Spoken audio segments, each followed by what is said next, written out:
Seguimos amigos en Valor Agregado y como lo habíamos anunciado vamos a recibir en este momento al economista Ignacio Muncho, director ejecutivo de Ceres. Recién estábamos hablando con el contador Federico Camí de Guyer y Regules a propósito de la ley de presupuesto que ingresó ayer al Parlamento y que no plantea un aumento de impuestos. Vamos a hablar un poco de la situación de la economía uruguaya, de los desafíos y también del contexto internacional. Muncho, ¿cómo se ve, digamos, la situación hoy de Uruguay? Bueno, a partir de lo que es esta ley de presupuesto se plantea no aumentar impuestos, reducir gastos. ¿Qué lectura hace del panorama de nuestro país pensando en el futuro en esta situación? Buenos días y gracias por estar con nosotros. Bueno, un gusto hablar con ustedes como siempre, un gusto hablar con la audiencia de Radio Carve. Sí, pongamos un poquito en contexto esos números que tú estabas planteando, por conocer la situación. El Poder Ejecutivo ayer terminó de redactar el proyecto de presupuesto y lo envió al Parlamento, que ahora tiene la pelota, ¿no? Esto recién empezó y ahora viene toda la discusión parlamentaria. Un punto que para mí es crítico en toda esta historia de presupuestos son los supuestos del presupuesto en materia de crecimiento de la actividad económica. En otras palabras, ¿cómo va a evolucionar la base sobre la que se computan los ingresos tributarios del país que se necesitan para poder financiar el gasto público? Ahí se juega gran parte del partido. Por ahí tener claro que si la economía crece mucho, va a haber más recaudación de IVA, de IRPF, de IRAE, todos los impuestos existentes. Si crece poco o menos de lo esperado, vamos a tener menos recursos para financiar el gasto ya establecido y comprometido, porque hoy en el presupuesto que se envía se está comprometiendo un gasto que es cierto, porque se ponen los montos de cada uno de los próximos 5 años en cada uno de los rubros de gastos, pero a cambio de eso se hace una promesa de recaudación de impuestos que va a depender de cómo evolucione la actividad económica. O sea, ahí ya hay un tema importante a tener claro. O sea, hay un compromiso explícito a cambio de una recaudación potencial. O sea, que no se sabe si se va a poder cumplir a ciencia cierta. Obviamente hay escenarios y hay algunas estimaciones que son muy importantes. Déjenme ponerles un poquito de perspectiva mirando los últimos gobiernos, cómo fue esta historia de lo que se proyectaba en el presupuesto y lo que terminó pasando, ¿no? Por ejemplo, en la primera administración Vázquez, el crecimiento promedio anual que se esperaba para el PBI, para la actividad económica en el quinquenio 2005-2009, era 3,8%. Eso es lo que decía el presupuesto del primer gobierno Vázquez. Terminó creciendo 6% el PBI. Hubo un desvío positivo, se creció bastante más de lo que se esperaba, y eso en parte se debió porque obviamente vivimos un periodo excepcionalmente bueno de precios de alimentos, que se duplicaron en el periodo, lo que nosotros vendemos al exterior, y el costo del financiamiento externo también se redujo casi a la mitad durante este quinquenio. Además, había algo muy importante, que el gobierno asumía un país que se había abaratado enormemente con el ajuste cambiario del año 2002. Entonces, era una condición de un contexto externo muy favorable y un país barato y competitivo, por lo menos desde el punto de vista cambiario.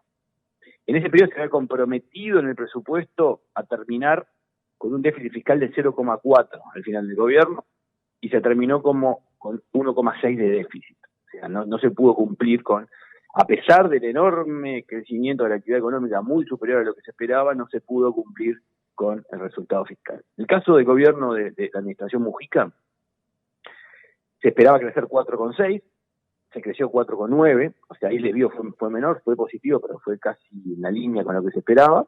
También hubo un contexto favorable a nivel internacional, y el déficit fiscal que se había comprometido al final del periodo Mujica en 2014 era 0,8 y se terminó con un déficit de 3,5. Ahí sí que fue fuerte, ¿no? O sea, se esperaba terminar entregando casi en equilibrio las cuentas públicas, se entregó un déficit al gobierno anterior de 3,5, el gobierno de Vázquez II, que ahí es interesante ver cómo esto va evolucionando porque demuestra lo complejo que son los números que se ponen para los próximos años, ¿no?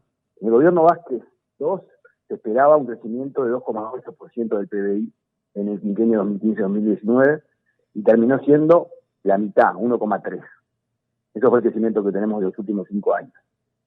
Obviamente el contexto cambió, los vientos favorables dejaron de soplar y un presupuesto que se cumplió el año pasado, que esperaba entregar a ese gobierno un déficit de 2,5, terminó entregando 4,7, casi el doble.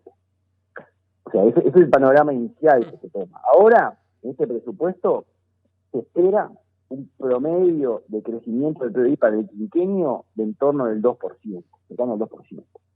Que obviamente va a tener un año muy malo que va a ser que se prevé por parte del gobierno una caída del 6,5% de la actividad económica y un rebote del año que viene de 4%, y después se espera, y ahí es donde aparece realmente la clave, la llave de este presupuesto, que es que se pueda sostener un crecimiento en el 2023, 2024, en 2022 hay ya hay un impacto importante del UPM2, en 2023, 2024 es crítico, un crecimiento relevante. El gobierno espera, en la ley de presupuesto, un crecimiento para el 2024 de 4% en el año del PBI, que es algo nada menor y muy complejo de poder lograr, dadas las condiciones que tenemos, ¿no? O sea, Claro. sí se puede, es más, o sea, es condicional a que se pueda eso, de poder lograr los objetivos fiscales que se plantea el gobierno de entregar un país en el 2024 con un déficit fiscal de 2,5%.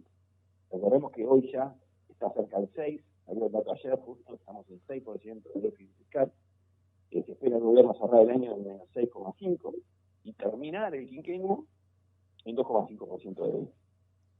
Claro. O sea, implica un compromiso fuerte de reducción proporcional del gasto en relación a lo que crece la economía, y para eso está presuponiéndose en estos números una corriente de inversión en el exterior importante que permitiría fundamentalmente impulsar el crecimiento de la actividad económica a partir del 2022, cuando se acabe el efecto de PM2, a lo cual, y acá lo crítico para mí, es necesario, y acá me vuelta, reformas que mejoren la productividad del país. Claro, economista, le voy a pedir que oriente un poquito mejor el celular, así no se nos pierde la comunicación.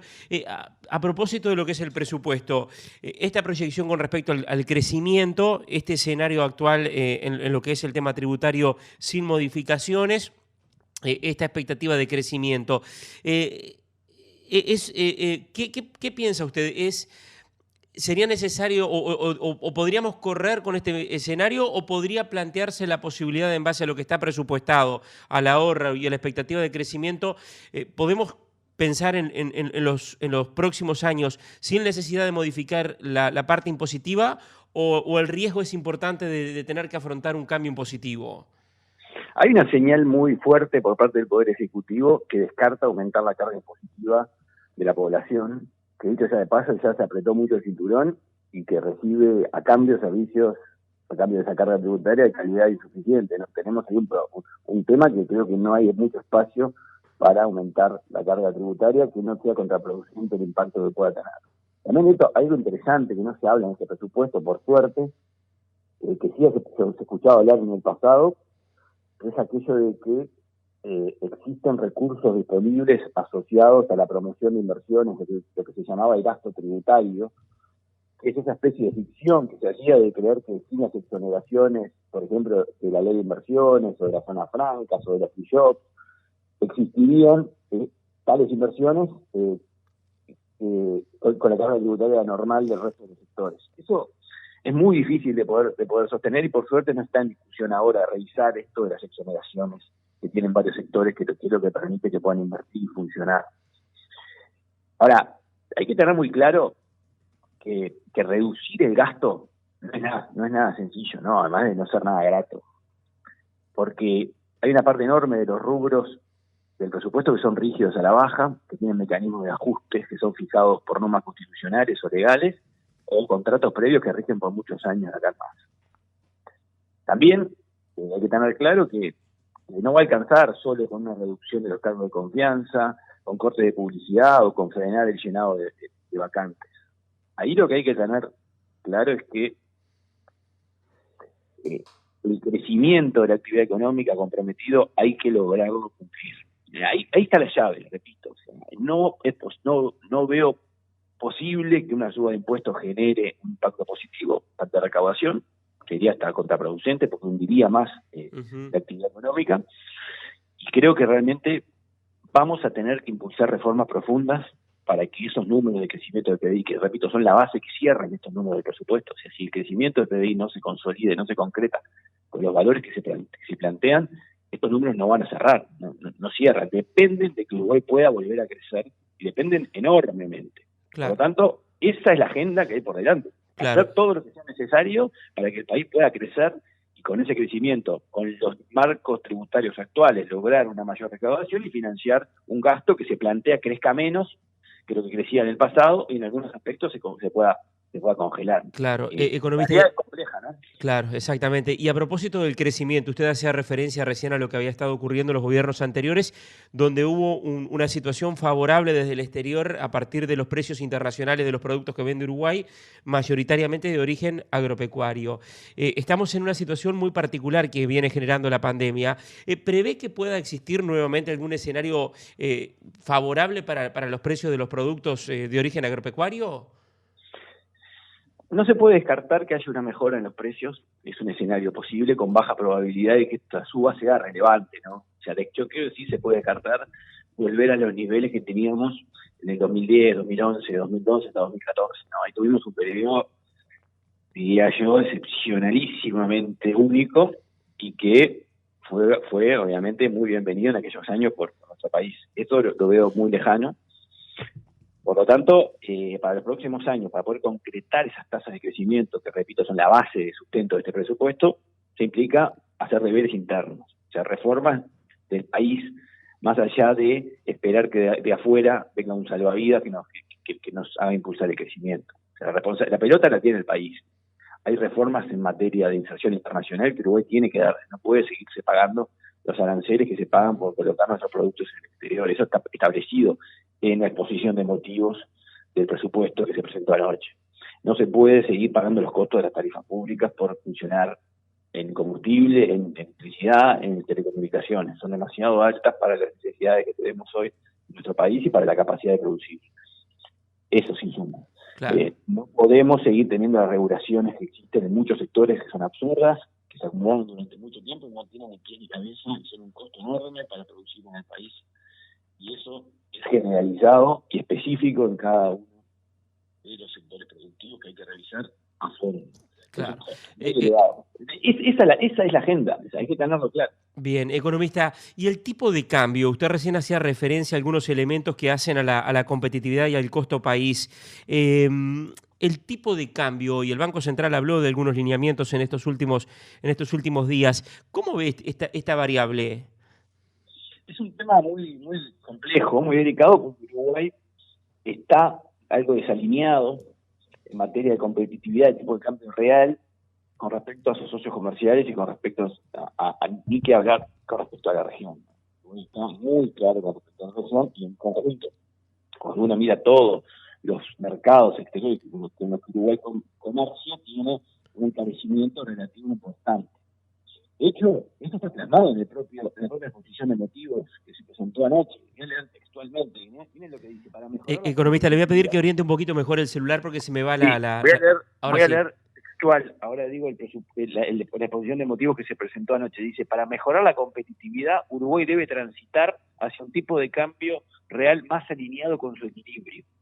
Mejorar las reducciones sectoriales, lograr reducir las tarifas públicas, disminuir los tiempos y los costos de la burocracia, desarrollar un plan de infraestructura que baje costos y reduzca tiempos y permita alcanzar logros concretos en materia de inserción internacional comercial que pongan a nuestros exportadores en igualdad de condiciones frente a sus competidores de otros países. O sea, no puedo estar más de acuerdo con esto que se está diciendo por parte del Poder Ejecutivo y creo que ahí está la llave, repito.